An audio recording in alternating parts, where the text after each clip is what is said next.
الله من الشيطان الرجيم بسم الله الرحمن الرحيم الحمد لله رب العالمين الرحمن الرحيم مالك يوم الدين إياك نعبد وإياك نستعين اهدنا الصراط المستقيم صراط الذين أنعمت عليهم غير المغضوب عليهم ولا الضالين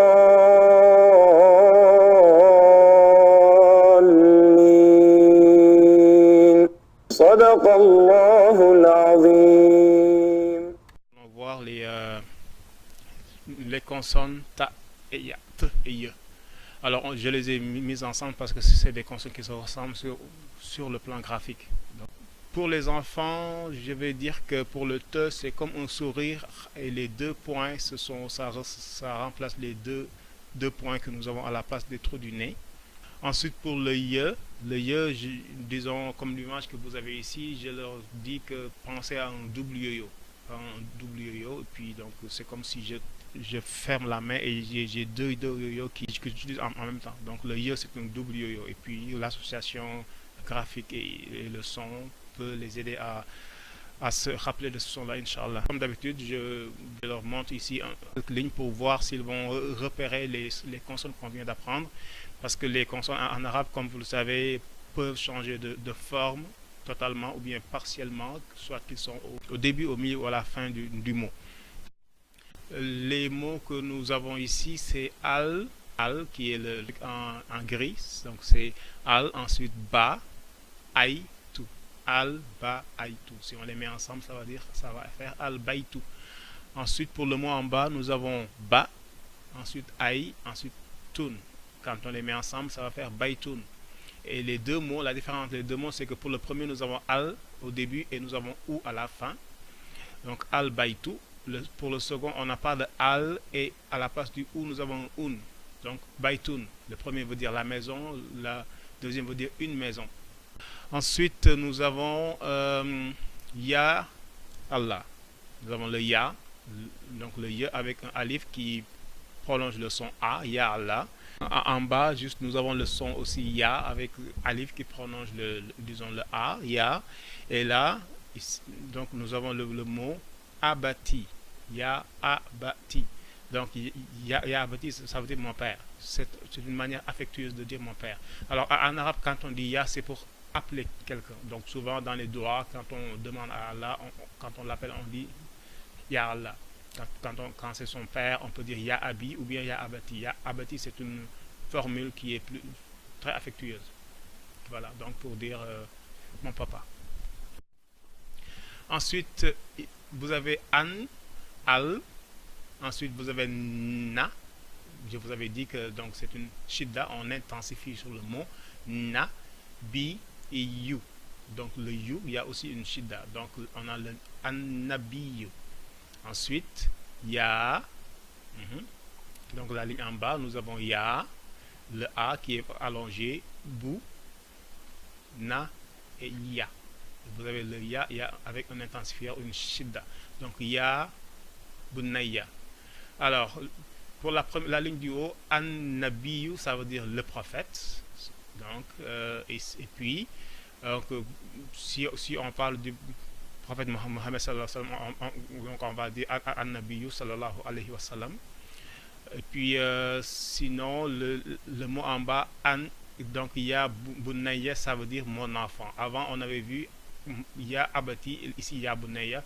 Ya bunayya, c'est un peu l'équivalent de mon père affectueux. C'est le père qui parle à son enfant et qui l'appelle mon fils. Al-ikhlas, ça veut dire la sincérité, donc dans la pureté dans la pratique, la sincérité. Donc ici, la première donc ayat de la sourate Qul hu Allahu ahad, c'est quand l'ange Gabriel disait au prophète Mohammed sallallahu alayhi wa sallam donc de dire aux gens, donc il lui dit Qul, dit, Huwa, lui, Allah, Yallah, Dieu, Ahad, est unique.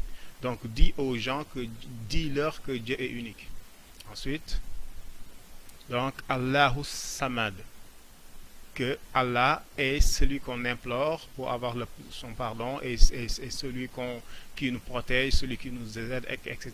Donc ici, nous avons Allahu, mais en arabe, des fois, le mot est, il est sous-entendu. Donc Allahu, Dieu, Samad, c'est celui qui nous protège, pour simplifier quand on parle aux enfants. Lam yalid wa lam yulad. Ici, on se rend compte que nous avons lam deux fois. Lam, c'est une négation. Ensuite, nous avons un yalid et yulad. Yalid, c'est le mot engendré. Yalid, engendré, en tant qu'action qu'on subit, et yulad, engendré en tant qu'action qu'on fait. Donc, yalid, passif, yulad, actif. Et le wa, c'est un est. Lam yalid wa lam yulad, il n'a pas été engendré et il n'a pas engendré. Et pour faciliter ça aux enfants, il n'a pas de parents, n'a pas d'enfants. Ensuite, pour le dernier, walam yakul lahu kufuwan ahad. Alors, donc, nous avons le wa qui revient, ça veut dire est, le lam qui est une négation, walam, yakun, être.